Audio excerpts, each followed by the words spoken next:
What's up, Warriors? It's James with TMECT Campus Rec, and today's advice for the day segment is going to be talking about program design. This one I specifically wanted to talk about because it comes out of Chapter 12, the NSCA's Essentials for Strength Training and Conditioning, 4th edition, and talks about the sequence or the order of testing if you're going to be doing testing in a single day. Now, the reason why I wanted to talk about this one is because I see it as a really good way to kind of obviously program design if you want to do more of a maximal whole body or whole energy system workout. As far as how it works, the concept is to be able to do some type of exercise that is less fatiguing than the one that comes after it. So you're going to start with something that's very simple, and you work your way up to something that causes a little bit more stress, all the way to something that causes a lot of stress as far as the on the body's energy systems, muscles, etc. But doing that in a specific order also reduces the amount of recovery time in between those. So if you're doing something with very minimal recovery time where you can immediately jump into the next test or workout or whatever, like within a minute, versus something that you have to rest for an hour to 2 hours for.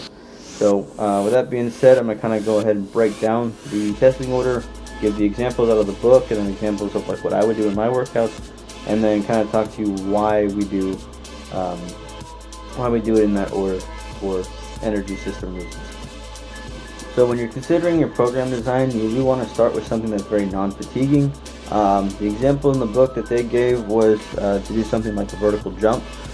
This would also be when you do like your height, weight, skin fold, girth or circumference measurements, whatever. But for exercise purposes, obviously you would go with the vertical jump. Usually when I do my workouts, I'll do something like box jumps, kind of see, start with something small like 18 inches and then work my way up to 24 inches and then see if I can actually hit the full 30 inches, which is not easy, I'll tell you that. But definitely kind of elicits more of the power aspect, a little bit more plyometric.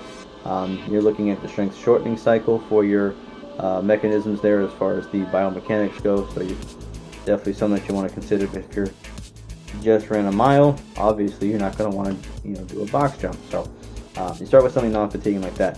Next thing would be more of agility drills. They give the example of the T-test. You could do cone drills, you could do whatever else, but it's more skill based. It's more of the start-stop motion, being able to do your change in directions, as I talked about in the agility aspect or whatever for my video with Dr. Griggs. So kind of looking at change of direction and all that. After that, you would do more of your maximum power. Now these are going to be more of your Olympic style lifts, like your power clean, your snatch, jerk, regular clean, all that. This is going to be very quick pace, very fast power movements.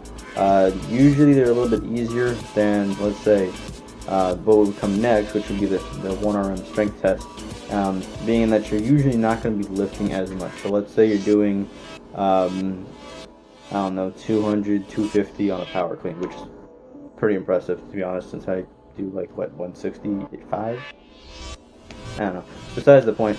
But then what you would do, let's say if you're doing like your deadlift, and you're looking at 405 plus.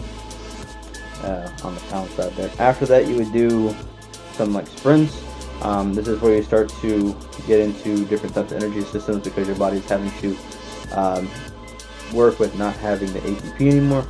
And I'll talk about that when I get to the energy system part of this video. But essentially, your body is already starting to wear out from one energy system.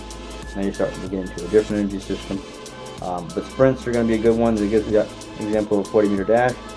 40 meters is actually going to be a good way to test. 100 meters, not so much, because if you are having that kind of distance, but you're also trying to put forth maximal effort, it does increase the chance of injuries. I think one of the ones that we talked about back in the class was there's a lot of hamstring pulls because of improper stretching or because of the strain on, doing repeated 100-meter dashes. So 40 meters is a good one. And then you have local endurance events. Now this is something that I incorporate into a lot of my videos. So like whenever I'm doing stuff like how many push-ups can you do in one go, how many sit-ups, how many air squats, whatever the case may be there. You're looking at local muscular endurance for a specific body part. So when I did my first 3 workout of the days, it was abdominals, push-ups, squats, and I was looking at more of building up the muscular endurance, but the local muscular endurance as well. After that would be fatiguing anaerobic. That would be something like your 300-yard shuttle. This is definitely going to be something that's a little bit more taxing on the body, especially the muscles, but it's not going to be completely taxing, and it's going to be very short as far as the actual time that you're going to be doing it. So a lot of these, you usually don't see them taking longer than 30 seconds to a minute. Some of them might be upwards to 2 minutes, but usually not. But that's when you start to get into the last one, which is aerobic capacity. Now, the example they give is the 1.5 mile run. When you look at like a PT test, for example, you're doing your push-ups, you're doing your sit-ups, and you're doing a 2 mile run. I know whenever we did stuff in high school, usually they just test for 1 mile, but it varies. But essentially, it's just trying to see how well you handle certain aerobic capacities and aerobic stresses as well. But now what I'm going to talk about is why we do it in that order based on our energy systems. Alright. Now, taking a look at our energy systems, we're going to see that there are 3 that we focus on as far as where we get our energy during exercise.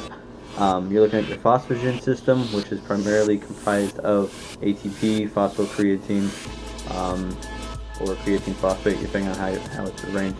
Glycolysis, which is going to be muscle glycogen, and then you have oxidation or oxidative system, which is going to be mostly the oxidation of your macronutrients, whether it be fat, carbs, or protein, which is not as efficient, but protein. Now the difference between these is that your phosphagen and your glycolysis system, or your glycolytic system, is going to be anaerobic, meaning that your body is not going to require oxygen for it to, process whatever, or for it to actually function. So when you're looking at your ATP stores that you have, they're basically going to be broken down. If you have any phosphocreatine kind of lying around in your bloodstream or your muscles, whatever, basically the creatine breaks off. You take that P group, stick it back on ADP. Kind of helps with getting yourself a little bit more ATP, which is a really good thing. That's why some people creatine load, but you definitely have to be careful with that. As far as glycolysis, basically glyco being the glycogen in your muscles, whether that's fat, carbs, whatever, being stored up as energy, and then lysis being the breakdown. So you're breaking down this energy for obviously energy purposes. If you're going to be working out, it's usually going to be used for more so sprints or something where it's going to be taking longer than 10-15 seconds to complete. So whereas the first one, phosphagen, should be more so like your very quick, 10 seconds or less. Now the last one, oxidative, is going to be considered aerobic, which means that it's completely dependent on oxygen to function. I would definitely make sure that you are checking out the different systems. If you want to get a little bit more information or verification for these, you can check out like the Krebs cycle versus the Corey cycle for certain things. You can check out, your electron transport chain, what have you.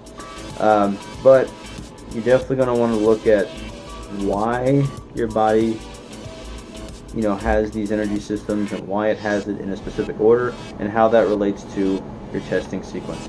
Now, with the testing sequence, like I said, basically you want to reduce the amount of wait time in between, your different exercise types or your exercise tests. And then you also want to make sure that you're looking at that the one beforehand, before number 2 or number 3, number 4, is not going to be as fatiguing as number 2, number 3, number 4. It's a lot more efficient.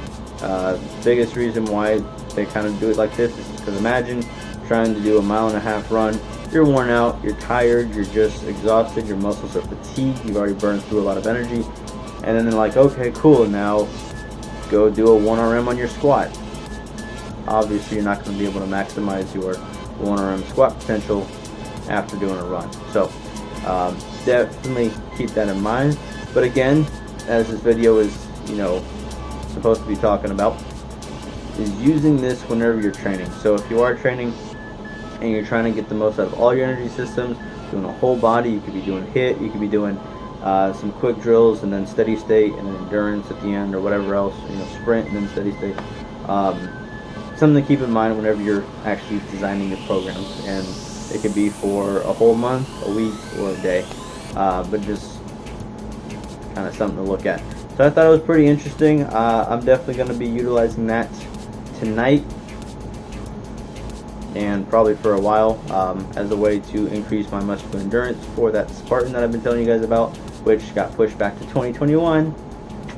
Yeah, I'm happy about that actually, but that's going to be something that I look at as far as my program design, and then kind of helping out other people with that as well. So like I said, if you guys have any suggestions, post in the comments. If you can't post it here, post it Facebook, Instagram, whatever. Whatever works for y'all. This has been James for TMUCT Campus Rec, and I will see you guys later.